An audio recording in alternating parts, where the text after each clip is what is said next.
Hi guys. Yeah, so today I'm wearing a little special. You already know it by the title, so there's no secret. I'll be reading the Little Red Riding Hood today. So I've got a few requests from the last German video of people wanting to hear me read some more text or a fairy tale in German. So I might want to add again that I do not really speak German, so excuse me for mispronouncing the words, but I will do it nonetheless because you wanted me to. And I love you and I care for you. That's why I'm reading this again. I mean, it's not like I never heard German before. I actually even learned it at school, but I totally forgot it. So let's do this, okay?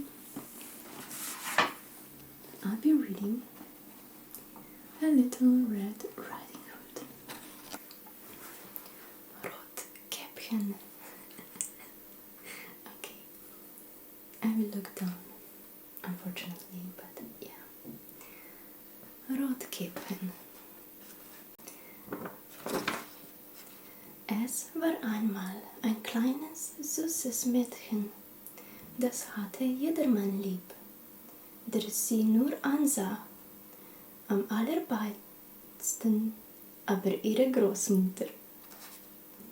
Die wusste gar nicht, was sie alles dem Kinde geben sollte.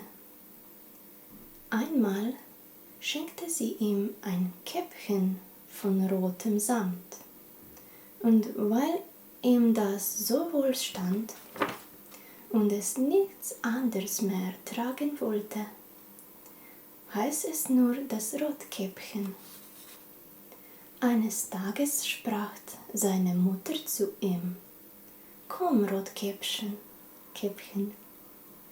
da hast du ein Stück Kuchen und eine Flasche Wein. Bring das der Großmutter hinaus. Sie ist krank und schwach und wird sich daran laben. Mach dich auf, bevor es heiß wird. Und wenn du hinauskommst, so geh hübsch sittsam und lauf nicht vom Wege ab. Sonst fällst du und zerbrichst das Glas. Und die Großmutter hat nichts. Und wenn du in ihre Stube kommst, so vergiss nicht, Guten Morgen zu sagen und guck nicht erst in allen Ecken herum. Ich will schon alles richtig machen, sagte Rotkäppchen zur Mutter und gab ihr die Hand darauf. Die Großmutter aber wohnte draußen im Wald, eine halbe Stunde vom Dorf. Wie nun Rotkäppchen in den Wald kam, begegnete ihm der Wolf. Rotkäppchen aber wusste nicht, was das für ein böses Tier war, und fürchtete sich nicht vor ihm. Guten Tag, Rotkäppchen, spricht er. Schönen Dank, Wolf. Wo hinaus so früh, Rotkäppchen? Zur Großmutter. Was trägst du unter der Schürze? Kuchen und Wein. Gestern haben wir gebacken. Da soll sich die kranke und schwache Großmutter etwas zu gut tun und sich damit stärken. Rotkäppchen, wo wohnt deine Großmutter? Noch eine gute Viertelstunde weiter im Wald und unter den 3 großen Eichbäumen. Da steht ihr Haus Unten sind die Nusshecken, das wirst du ja wissen, sagte Rotkäppchen. Der Wolf dachte bei sich, das junge, zarte Ding, das ist ein fetter Bissen, der wird noch besser schmecken als die alte. Du musst es listig anfangen, damit du beide schnappst. Schnapp. Schnapp, schnapp, schnapp, schnapp, schnapp, schnapp, schnapp. Wer war's?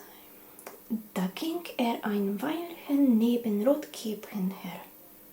Dann sprach er: Rotkäppchen, sieh einmal die schönen Blumen, die ringsum stehen. Warum guckst du dich nicht um? Ich glaube, du hörst gar nicht, wie die Vöglein so lieblich singen.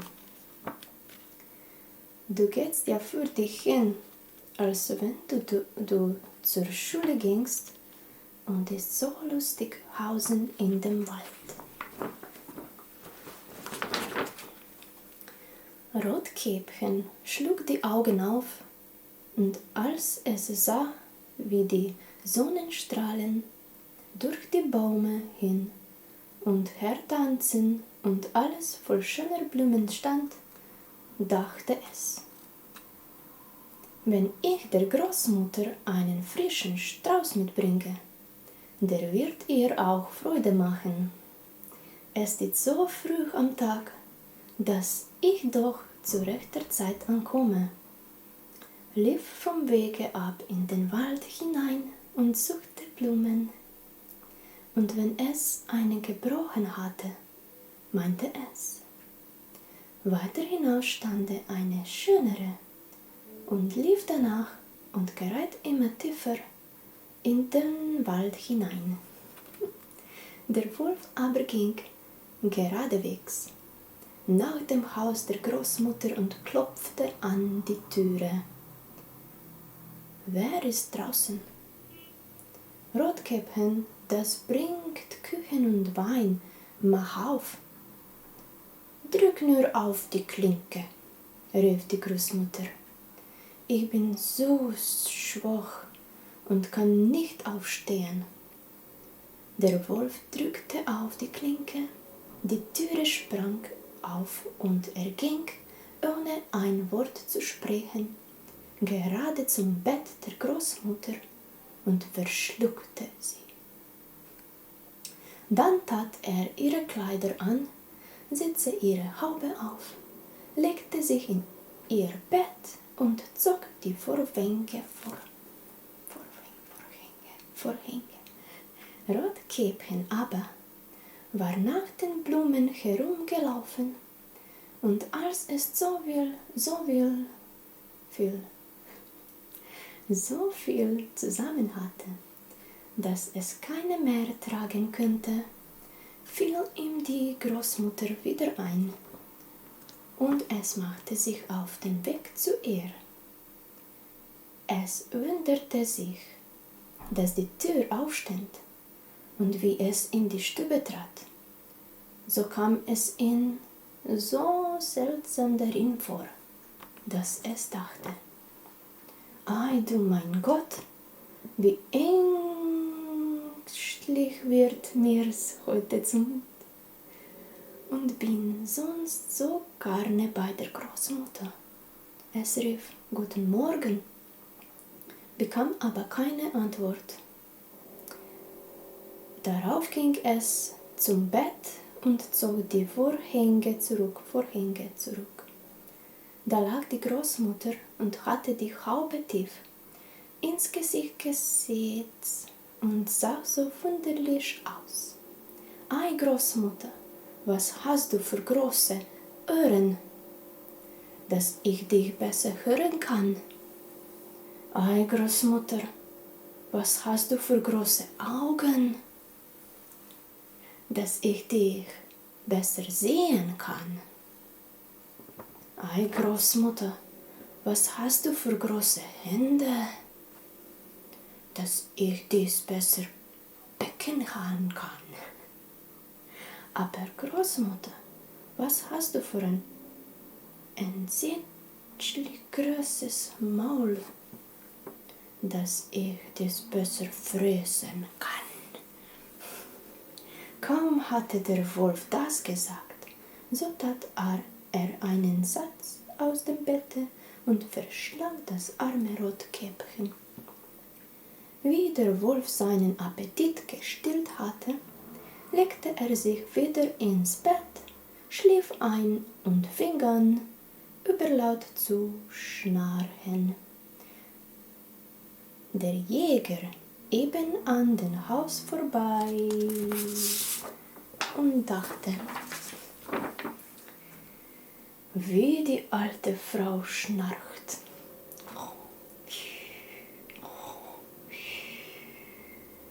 Du musst doch sehen, ob ihr etwas fehlt. Da trat er in die Stube, und wie er vor das Bett kam, so sah er, dass der Wolf darin lag.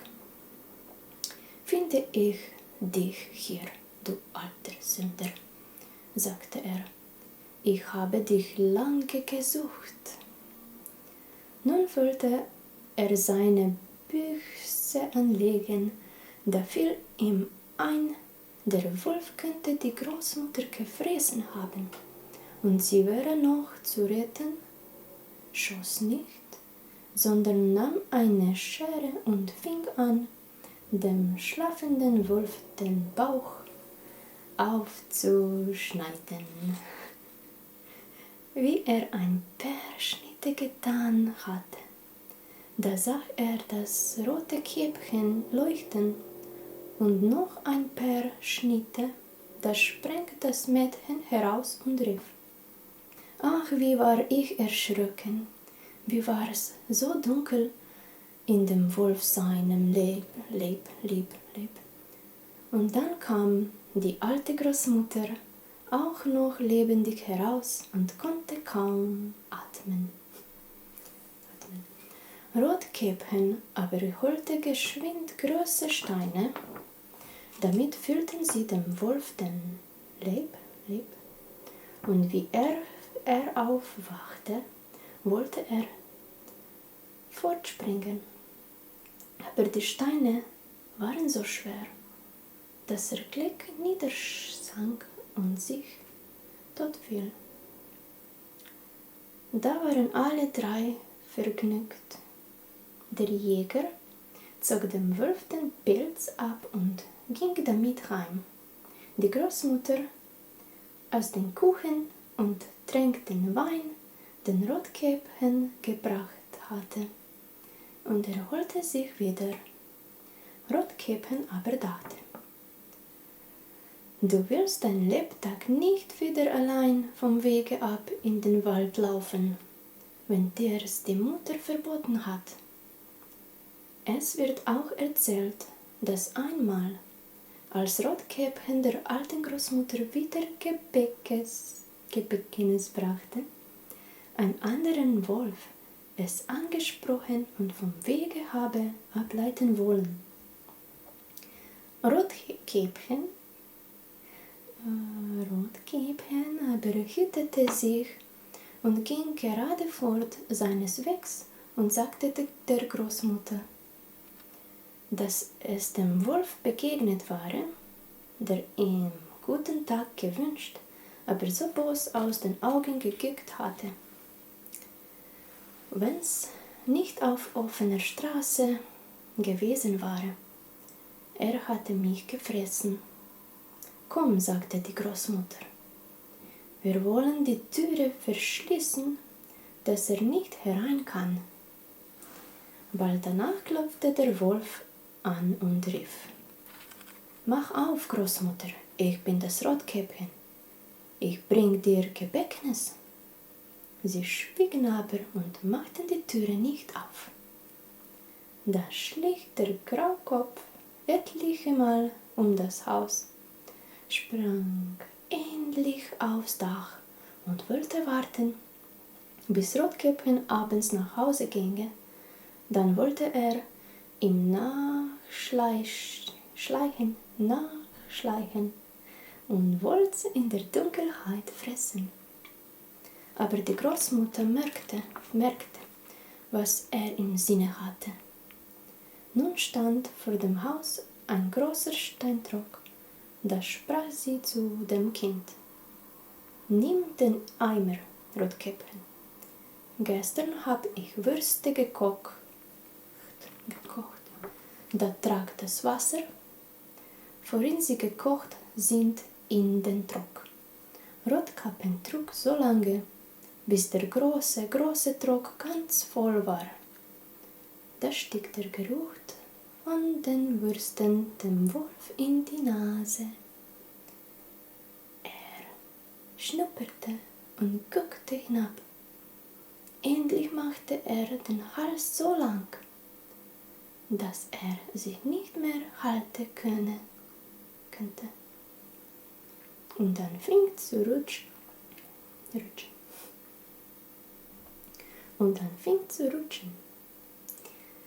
So rutschte er vom Dach herab, gerade in den großen Trock hinein und ertrank. Rotkäppchen aber ging fröhlich nach Haus, und von nun an tat ihm niemand mehr etwas zuleide.